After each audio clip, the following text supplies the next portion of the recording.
Students, revaluation account we have already made. In this we are going to make capital account and balance sheet of the Here firm. balances of this capital account, we will take 11 lakh, 1140 and 760 ABC's capital account balances. So here we have taken this ABC's balances, balance brought down. Okay, this is 11 lakh, 11 lakh 40,000 and 7 lakh 60,000. This we have taken. Okay, then this amount, this gain transferred to here revaluation account profit gain, we can say 2 lakh 50, 1 lakh 50 and 1 lakh, 2 lakh 50, 1 lakh 50 and 1 lakh. This is taken. Then in the balance sheet here we take here this capital is transferred, workman compensation reserve 10 lakh. This is to be distributed in the profit sharing ratio because there is no claim here in the question given. So it will be divided into 532, 5 lakh, 3 lakh and 2 lakh. So this we have this transferred here 5 lakh, 3 lakh and 2 lakhs. Okay. Then after then creditors employees provident fund, this will not be distributed. This side no amount is there, that is to be debited to partners capital account. Here this is revaluation account, this we have transferred enough. This revaluation account is maintained in which building valued, investment, stock and all these are taken and their gain, whatever profit and loss here gain is there, with that 5 lakh is transferred in this ratio here revaluation account. Then come to another, these three are related to revaluation. Then goodwill of the firm, we had 2 year purchase of average profit of the last 5 years. So goodwill we have to calculate, we have calculated here goodwill in the question. Goodwill was calculated 12 lakh and share of C we had calculated here, that comes to 210 because his share is 2/10. So 2/10 of this 12 lakh, that comes 2,40,000.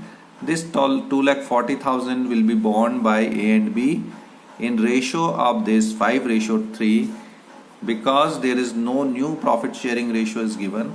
So there they will gain in this ratio 5:3. So this goodwill will be borne by them in this ratio. So this come 1,50,000 and 90,000. When we make the capital account here, so 1 lakh, this is this C is credited with 1,50,000 by debiting his capital account and credited with 90,000 with debiting the B's capital account here. So here we have debited the account, here we have credited the C's capital account and we have debited here this A's and B's capital account 1,50,000 and 90,000. Okay, this is there. Then come to the question here. Then C share of profit up to the date of retirement be calculated on the basis of average profit of the preceding 3 years. So 3 years profit are 6, 8, 14, 7, 21. 21 divided by 3 comes 7 lakhs. 7 lakhs per year. So out of this 7 lakh we will find out, because he worked up to 30th June for 3 months profit. It is for 27 lakh is the 7 lakh is for the year, 7 lakh is for the full year. C share of profit. So 7 lakh is average profit of the 3 year, that is 7 lakh, and he worked only for 3 months. So 3 months 3 upon 12, and then this is the profit for the whole organization for 3 months. His share, we will calculate his share. His share is 2 out of 10. So if we calculate this, it comes 35,000. His share of profit is 35,000.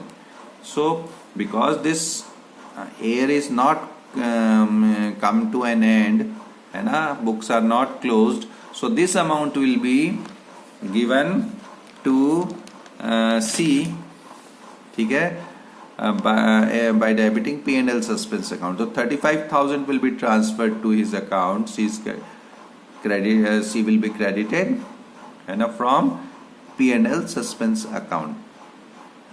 Okay. Because in the middle of the this financial year or accounting year, this books are not closed, so profits cannot be shown and this cannot be distributed. As a result, a fictitious profit account is opened, that is called P&L suspense account. Okay, and from that profit is credited to the retiring partner. After then, this P&L suspense account is cancelled by transferring it to P&L appropriation account. This is the treatment when there is no change in the profit sharing ratio after retirement of the partner. But if there is change in the profit sharing ratio after the retirement of the partner, then partners capital account, existing partners capital account are debited or current account are debited, and retiring partner capital account is credited with the amount. Okay.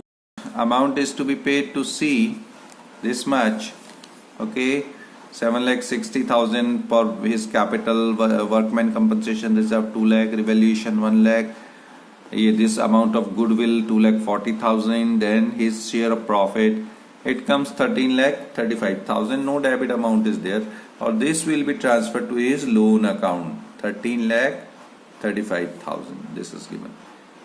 Okay, and this we have already done there. Now the balances of capital account of remaining partner, that is A and B. The balance comes, if we from this, if we deduct that, comes 17 lakhs of A's capital account balance. B's capital account balance comes 15 lakh. Okay. After this, we will come to the balance sheet.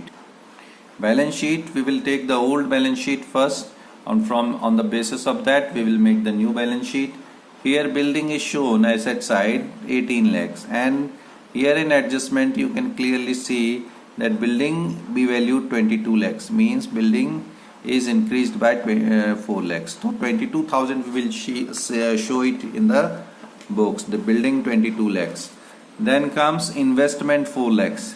Regarding investment, it is given here that investment be valued 3 lakhs. So we will show it here 3 lakhs, investment 3 lakhs. Okay. Then comes stock 6 lakhs. Here it is given stock be taken at 8 lakhs. So we'll show stock 8 lakhs. Okay. Then comes debtors 10 lakh. So debtors 10 lakh. So there is no adjustment, though nothing is told about this. So we'll put it in the same value, debtors 10 lakh. Then comes cash and bank 6 lakhs. So because no amount has been given to the partner presently, means no amount in cash is given. The amount is transferred to his loan account, so this balance is not affected. So 6 lakhs will be the balance of cash at bank, 6 lakhs. Then comes P&L suspense account 35,000, that we have paid him. We have credited the account of the partner, retiring partner, because books are not closed yet, but we have given him. So 35,000 is an asset till that time, so this 35,000 will be shown in our asset side. Okay. Then comes this liability side. Then capital account ABC, we will take it here from our this capital account that we had made, capital account of A and B, and C's loan account 13 lakh 35,000. This will see. So 17 lakh 15,000 is the capital account. Here you can see capital account of A 17 lakh, B's capital account 15 lakhs, C's loan account 13 lakh 35,000. Okay. Then comes Workmen compensation reserve, this amount is already distributed among partners, so now it doesn't exist. Okay, then comes creditors 2 lakhs. 2 lakhs creditors will be shown here. Creditors 2 lakh. Then comes EPF 2 lakhs. So EPF cannot be distributed among partners, so employees provident fund is 2 lakh, and after this nothing left, so we will add up this thing. It comes 49 lakhs 35,000, and on asset side also 49 lakhs 35,000 is the total. This way this balance sheet tallies. Okay, next time we'll take another question. Thank you.